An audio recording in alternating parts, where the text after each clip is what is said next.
Hey, I'm back with a short follow-up video about the Moog Werkstatt-01. Take a look at this.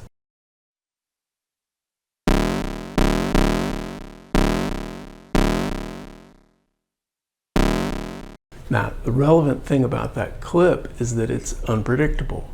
No external effects, no external gear like a sequencer.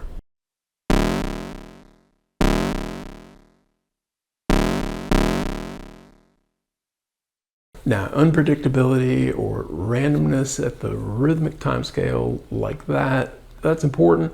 It's also important at much shorter timescales, talking about the wave shape being unpredictable as in noise. And if you think about some other synthesizers that I've talked about on this channel, the Castle 1.5's got a couple of different noise modes, and it's got a sequencer, tiny sequencer, but it can still be randomized, and so that's very nice. The Volca modular's got a stochastic mode on it that allows you to step back and forth through a sequence in an unpredictable way. It's also got a noise output as well. And then the No Coast has got a step random voltage generator on it. I used this a few videos back where you can make random sequences with it.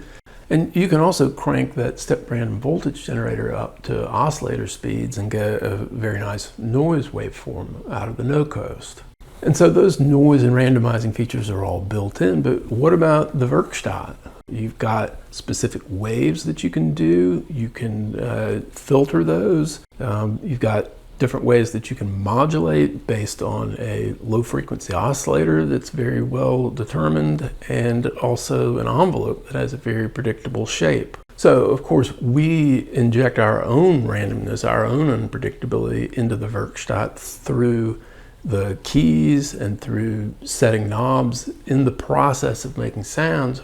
But it's certainly very nice to have features on a synthesizer that will do random things on their own without our participation. And so I've been doing some patching that is all about trying to route some of these different well-defined things like the waves and the LFO, the envelope together, but in a way that they're very sensitive and potentially unstable. And so this is sort of a what I would call a chaotic behavior that you can get out of the Werkstatt, and it can, I think, be used for a lot of different types of music. Now, I did quite a few different patches and explorations along the way.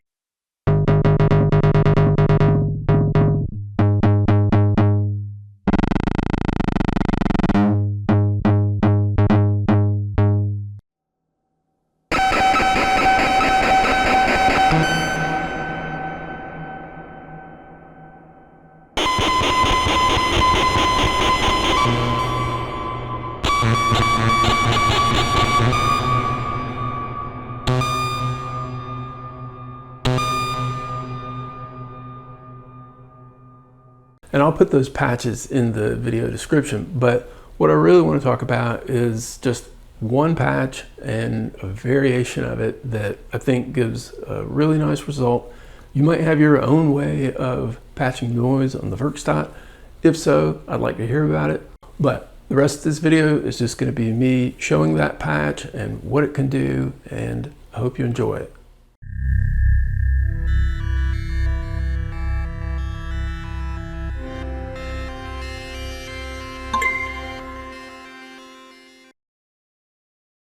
All right, so I'm just going to do this patch from scratch. I've got the frequency set very specifically. We'll talk about that in a second. We're on saw wave. PWM doesn't matter. Got the cutoff low to use as sort of a volume control, and I'm not going to use resonance at all in this video. We're in EG mode. The entire middle section is just minimized and not a part of it. The LFO is off. I've got the sustain off, the attack all the way at a minimum, and then the decay just slightly above the minimum. Now, what I'm going to do is I'm going to do two patches. First one is going to be from the VCO out to the gate in, and you can hear kind of a low tone there, and if I turn up the cutoff, you'll hear this. So this is just that the audio output is enough to turn on the gate, and depending on how you have this stuff set up for the envelope, you'll get some sound. Now, next, and the key part of this whole patch, is to go from the trig out. So the trigger signal is just, it's part of the gate, but it's a very abrupt and sharp signal. So I'm going to send that into the VCO EXP in. And so this is the thing that determines pitch. And so what I'm doing is using the trigger to modify the pitch very quickly. And so it's this whole thing of where when the VCO output changes, it causes the gate to function, and then that causes the trigger, and then that causes the whole thing to sort of loop. So I'm going to turn up the cutoff and you'll hear what we've got.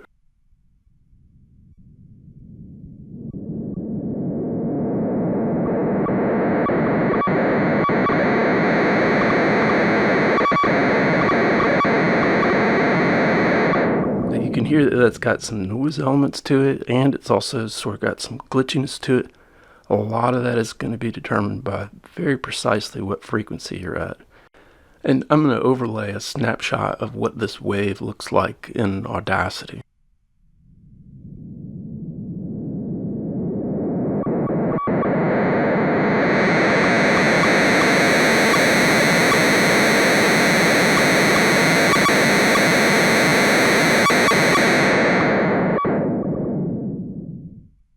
Okay, so you can explore some things like how the decay affects it, and also you can get very specific settings of the frequency by using the keyboard. I'm going to just sort of fiddle with the frequency knob over here though, and then after that we're going to go into the next variation of this. And I should point out that I've got the Atlantic pedal here, but not using it for this first part of the video. So this is all Werkstatt.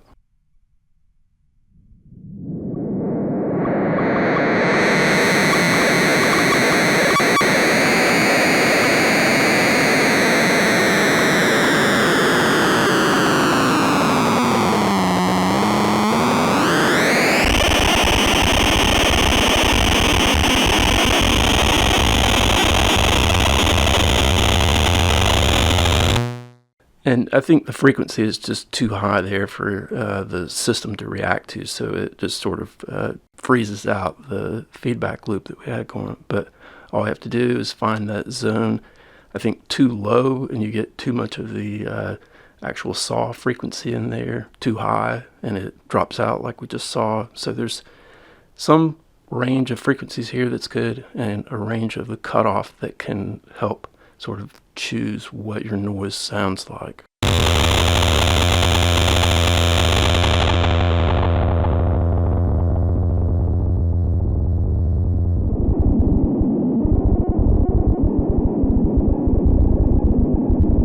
And so that's got a lot of tonal randomness to it. It's quite different.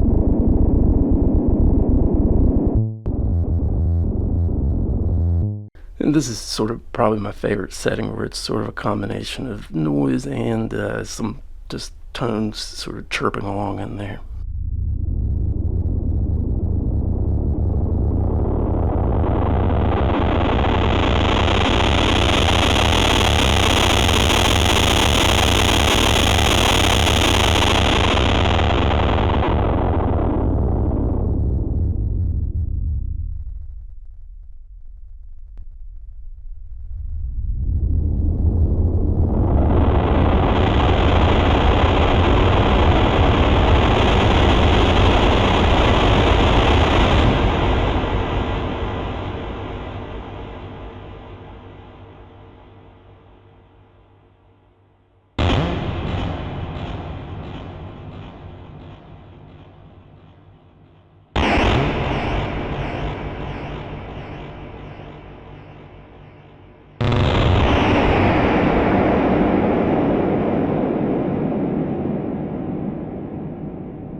Okay, so now I've got a variation on the patch that we were just looking at, and I'm adding the envelope and the LFO into the mix, and that's done by a patch here from the EG out, so the envelope generator out, to the LFO in, so that's controlling the LFO rate. And you can already tell by looking at the LFO light over here that something sort of erratic and unstable is going on. We can listen to it for a sec.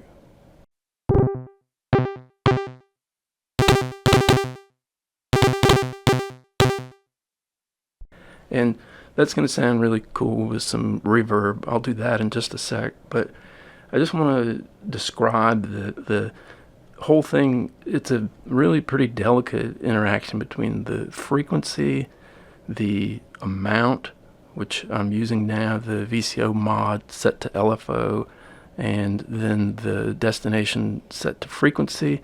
And so this VCO mod amount matters quite a bit. And then I've also got the LFO rate pretty precisely set. And then lastly, the decay is an important factor. So it's probably easier just to experiment with it. And, there are things like that the decay determines sort of the density of the bleeps that are in the pattern, and the frequency, if you go too high, it stops it. So one strategy is to find a frequency setting that you like and then use the keyboard to sort of fine-tune some different modes. So I'm going to play around with it with no reverb for a little bit, and then I'm going to add the reverb. And to me, that's where it takes on more of a musical kind of ambient quality.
All right, last thing, as I was tearing down the stuff for this video, I decided that I'd just leave the Werkstatt and the recorder going. It's going through the delay and the reverb, and I tried to fine-tune the parameters as precisely as I could to get a long gap. And so this is the trace of that in Audacity, and you can see that there's quite a long gap at the first part of this.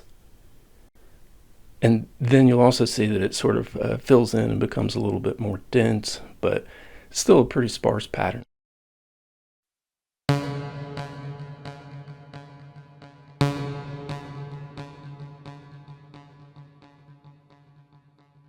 And so I think this has turned out to be an interesting patch. I think it would be useful for certain types of ambient music as a sort of background, and also possibly for some sort of art installation. So anyway, that's what I have for this video. Thanks a lot for watching it, and I will see you in the next one.